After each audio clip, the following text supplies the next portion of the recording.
कभी सोचा है कि आखिर ये मुश्किल फाइनेंशियल और साइंटिफिक किताबें इतनी आसान ज़बान में भी समझी जा सकती हैं? यूनिवर्सल लॉजिक में खुशामदीद। यहाँ हम ऐसी ही किताबों के राज आसान उर्दू में खोलते हैं। आज हम एक ऐसी ज़बरदस्त किताब की बात करने वाले हैं जो पैसे के बारे में सोचने का अंदाज ही बदल देती है। तो अगर आप आगे भी ऐसी बातें सीखना चाहते हैं तो अभी सब्सक्राइब कर लें ताकि कोई भी अहम सबक मिस ना हो।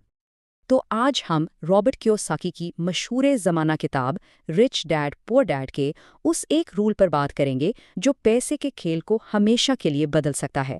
तो शुरू करें। चलें शुरू करते हैं उस एक सवाल से जो शायद हम सबके जहन में कभी ना कभी ज़रूर आता है।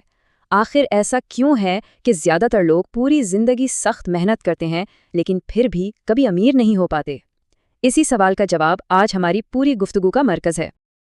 देखें, इस मसले की जड़ को समझने के लिए हमें एक कॉन्सेप्ट को समझना पड़ेगा जिसे रैट रेस यानी चूहे की दौड़ कहते हैं।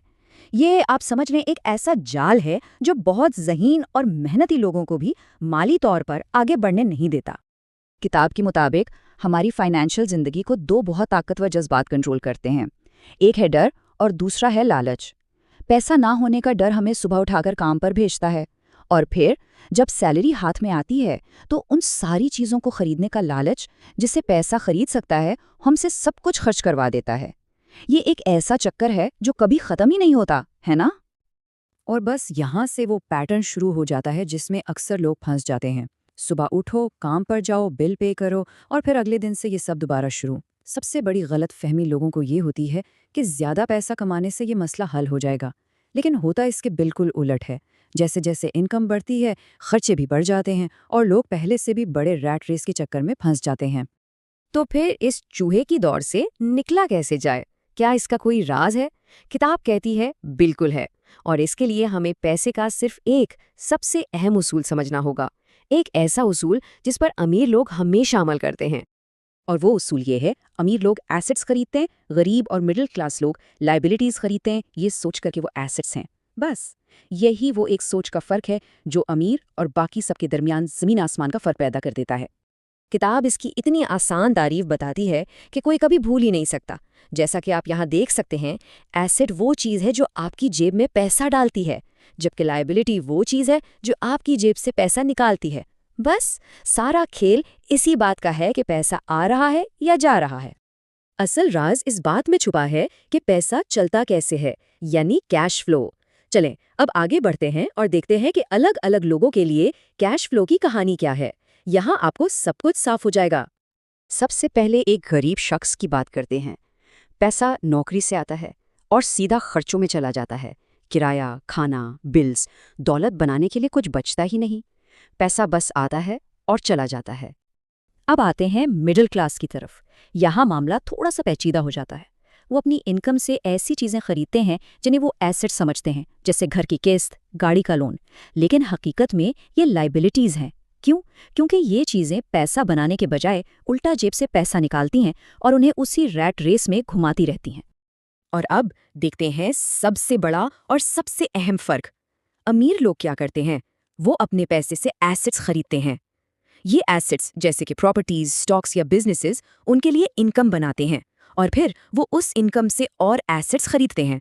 ये एक सेल्फ सस्टेनिंग दौलत बनाने वाली मशीन की तरह है। उनकी इनकम नौकरी पर डिपेंड नहीं करती बल्कि उनकी एसेट्स पर करती है।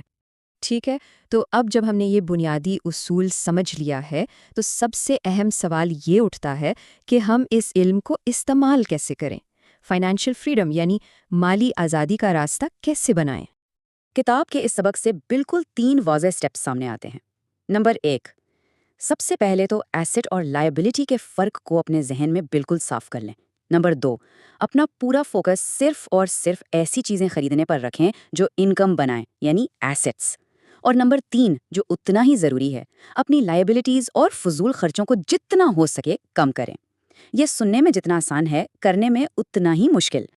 यहाँ दौलत की एक और बहुत दिलचस्प तारीफ भी मिलती है, बकमिंस्टर फुलर की। वो कहते हैं कि दौलत का मतलब ये है कि अगर आज कोई काम करना बंद कर दे तो वो कितने दिन जिंदा रह सकता है। ये सवाल वाकई में सोचने पर मजबूर करता है ना? इससे फोकस सैलरी से हटकर असल माली आज़ादी पर चला जाता है।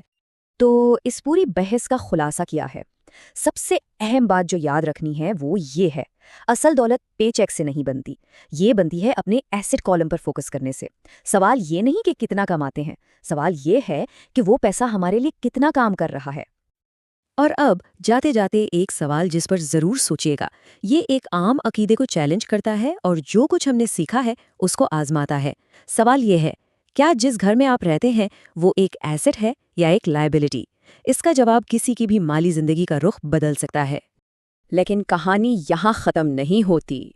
हमारे अगले एनालिसिस में हम इस किताब के एक और दिलचस्प सबक पर बात करेंगे। लेसन नंबर 5, अमीर लोग पैसा ईजाद करते हैं। हम देखेंगे कि वो कैसे ऐसे मौके बना लेते हैं जो दूसरों को नज़र ही नहीं आते। अगर आप ये सब जानना चाहते हैं तो यूनिवर्सल लॉजिक को सब्सक्राइब करना मत भूलिएगा और बेल आइकन भी दबा दें ताकि आप इस अहम सबक से महरूम न रह जाएं। देखने का बहुत शुक्रिया।